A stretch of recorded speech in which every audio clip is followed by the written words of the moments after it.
Hi అండి. ఈ చలికాలంలో చిన్న పిల్లలకు కానీ, పెద్దవాళ్ళకి కానీ జలుబుగా, దగ్గుగా ఉంటుంది కదా! అలాంటప్పుడు ఈ వాము రైస్ అయితే చేసుకోండి. చాలా టేస్ట్‌గా ఉంటుంది.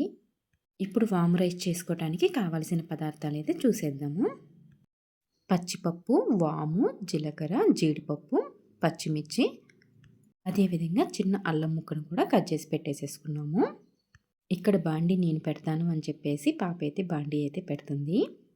స్టవ్ వెలిగించుకొని బాండీ పెట్టేసుకొని 2 టేబుల్ స్పూన్లు అయితే ఆయిల్ అయితే వేసుకోవాలి.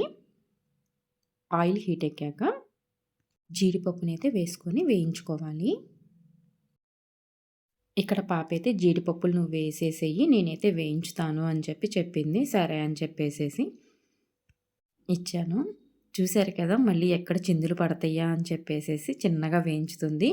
ఇంక నేను వేయించను, మళ్ళీ నాకు చిందులు పడతాయి అని చెప్పేసి నాకైతే ఇచ్చేసింది. ఇంకా జీడిపప్పు గోల్డెన్ బ్రౌన్ కలర్ వచ్చేంత వరకు వేయించుకొని ప్లేట్లోకి అయితే తీసేసుకోవాలి.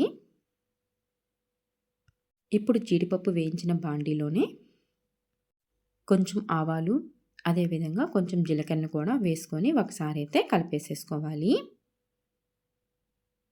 ఎక్కువ వేయాల్సిన అవసరం లేదండి, కొంచెం వేసుకుంటే సరిపోతుంది. అదేవిధంగా ఒక పచ్చిమిర్చిని కూడా కట్ చేసేసుకొని వేసుకోవాలి. అదేవిధంగా కొంచెం పచ్చిపప్పును కూడా వేసుకొని కలుపుకోవాలి. ఈ రైస్లోకి పచ్చిపప్పు వేయటం వల్ల చాలా టేస్ట్గా ఉంటుంది.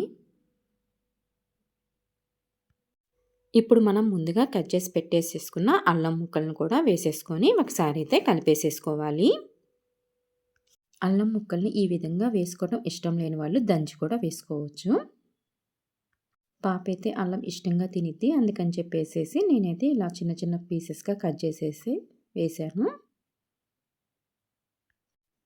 ఇప్పుడు దీంట్లోకి కొంచెం వామును కూడా వేసేసుకొని ఒకసారి అయితే కలిపేసేసుకోవాలి.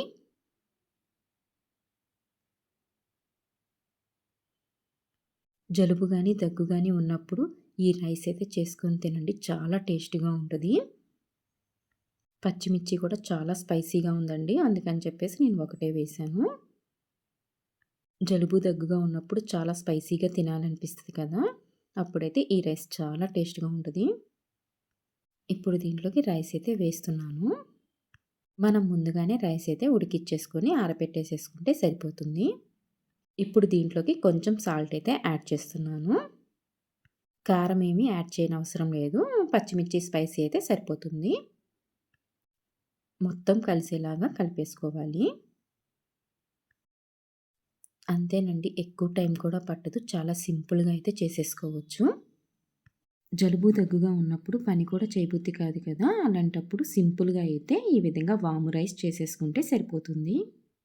నాకు పాపకు కూడా జలుబు దగ్గుగా ఉంది, అందుకని చెప్పేసి ఈరోజు ఈ రైస్ అయితే చేస్తున్నాను. ఇప్పుడు మనం ముందుగా వేయించుకున్న జీడిపప్పును కూడా వేసేసుకొని ఒకసారి అయితే కలిపేసేసుకోవాలి.